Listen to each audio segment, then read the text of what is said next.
semuanya, selamat datang di podcast kita hari ini bareng aku Sela yang bakal nemenin teman-teman ngobrol santai tapi tetap berbobot ya. Nah, kali ini aku gak sendirian nih, udah ada dua narasumber yang pastinya seru banget kalau diajak diskusi. Ada Tina dan Vini. Halo kalian berdua. Hai Sel, hai semuanya. Senang banget bisa ngobrol bareng di sini.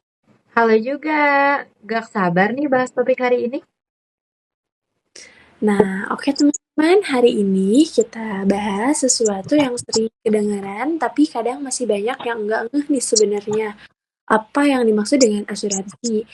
Mulai dari pengertian, jenis, cara kerja, sampai contoh kasus nyata biar lebih kebayang. Yuk langsung mulai. Nah, untuk Tina, coba jelasin nih yang paling dasar dulu deh. Kalau asuransi itu apa sih? Jadi gini ya Sel, asuransi itu sebenarnya perjanjian antara dua pihak. Perusahaan asuransi sebagai penanggung dan nasabah sebagai tertanggung. Nasabah bayar premi lalu kalau terjadi resiko misalnya kecelakaan, sakit, atau kehilangan perusahaan, bakal ngasih penggantian biaya sesuai isi polis. Nah, betul sekali. Intinya asuransi itu proteksi finansial, bukan buat menghilangkan resiko, tapi buat mengurangi tekanan finansial kalau suatu hari terjadi hal yang gak kita prediksi. Jadi kayak payung sebelum hujan ya? Iya, atau kayak kita nabung untuk keadaan darurat, cuma ini sistemnya lebih terstruktur dan terikat perjanjian. Nah, ini nih yang sering bikin bingung. Nah, jadi Pini, bisa gak sih jelasin jenis-jenis asuransi secara ringkas, Pin? Oh, tentu saja, Sela. Jenis-jenis asuransi itu ada banyak ya. Yang pertama ada asuransi kesehatan. Ini merupakan ganti biaya rawat inap seperti operasi atau obat-obatan. Yang kedua adalah asuransi jiwa, merupakan santunan kalau tertanggung meninggal atau cacat total nih. Dan yang ketiga, misalnya nih ada asuransi mobil, all risk atau TLO, itu merupakan asuransi kendaraan. Yang keempat, buat persiapan dana sekolah anak, kamu bisa menggunakan asuransi pendidikan. Dan yang kelima, untuk santunan, kalau terjadi kecelakaan nih, itu bisa menggunakan asuransi kecelakaan diri. Dan untuk ganti rugi, kalau bagasi hilang, pesawat delay, dan sebagainya, itu bisa menggunakan asuransi perjalanan. Untuk proteksi terhadap kebakaran, pencurian, atau banjir, itu bisa menggunakan asuransi properti atau rumah. Dan untuk yang kedelapan yaitu asuransi hari tua, dan ini merupakan mirip seperti dana pensiun. Dan yang terakhir adalah sistemnya sharing risk atau prinsipnya itu tolong-menolong, itu bisa disebut dengan asuransi syariah. Nah, plusnya juga ada reasuransi, tapi itu lebih ke perusahaan asuransi yang saling mengasuransikan diri, bukan buat masyarakat umum.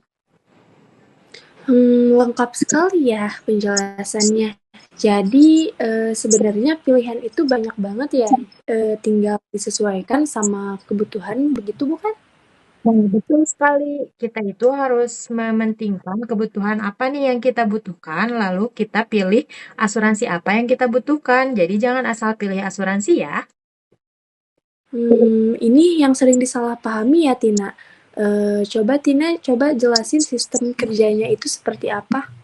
Nah, gini Sela, asuransi itu sistemnya kayak gotong royong. Semua nasabah bayar premi, dana dikumpulkan, lalu kalau ada satu nasabah yang mengalami resiko, dana itu dipakai buat bantu dia. Jadi sebenarnya kita saling bantu secara tidak langsung ya.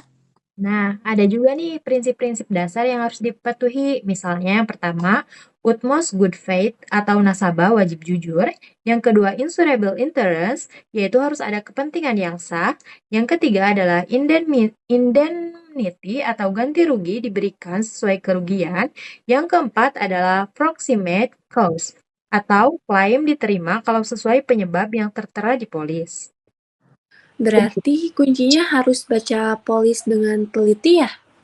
Nah, betul sekali itu sangat penting banget ya. Kita jangan cuma percaya apa yang disebutkan agen. Oke nih, sekarang kayaknya bakal lebih mudah kalau kita kasih contoh kasus. Ini coba nih ceritain satu kasus yang sering kejadian menurut kamu. Oke, misalnya kayak gini nih, ada seseorang yang namanya sebut aja Rina. Rina itu pekerja kantoran yang ikut asuransi kesehatan swasta dengan premi 300 ribuan per bulan. Suatu hari, Rina ini nih harus menjalani operasi usus buntu nih. Total biaya rumah sakit hampir 28 juta rupiah. Kalau dia gak punya asuransi, jelas berat banget kan ya harus bayar semua 28 juta rupiah itu. Tapi karena dia punya asuransi, dia cuma tinggal menunjukkan kartu dan seluruh biayanya ditanggung karena polisnya adalah cashless, seperti itu. Wah, itu membantu banget ya. Nah, ada lagi contoh yang lainnya. Misalnya kita ada asuransi mobil. Contohnya kita sebut saja Budi. Budi ini beli mobil baru, terus 6 bulan kemudian mobilnya ditabrak motor dan bodinya penyok. Kalau dia pakai asuransi all risk, dia cuma bayar biaya ekses sekitar 300 ribuan. Sementara biaya perbaikan mobilnya 4 juta. Selisih itu diselesaikan oleh perusahaan asuransi. Oh, seperti itu ya. Nah, ini contoh yang sering banget nih kejadian di kehidupan nyata. Kadang kita pikir juga, ah, nggak bakal lah. Tapi kan kalau misalnya kejadian beneran nih, baru kerasa kan pentingnya asuransi itu kayak gimana.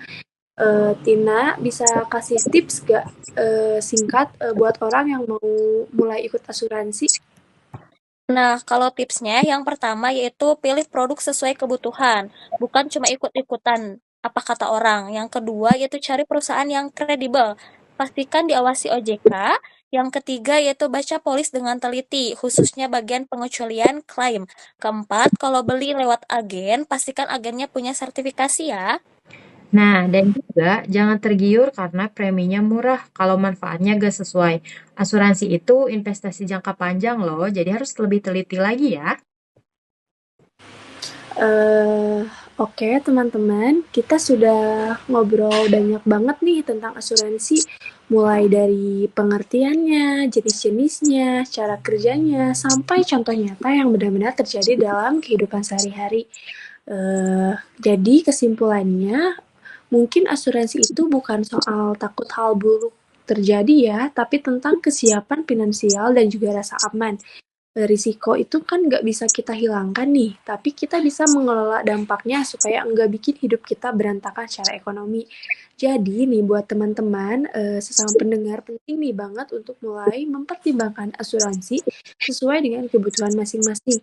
Nah, terima kasih buat Tina dan juga Pini yang sudah sharing banyak hal hari ini.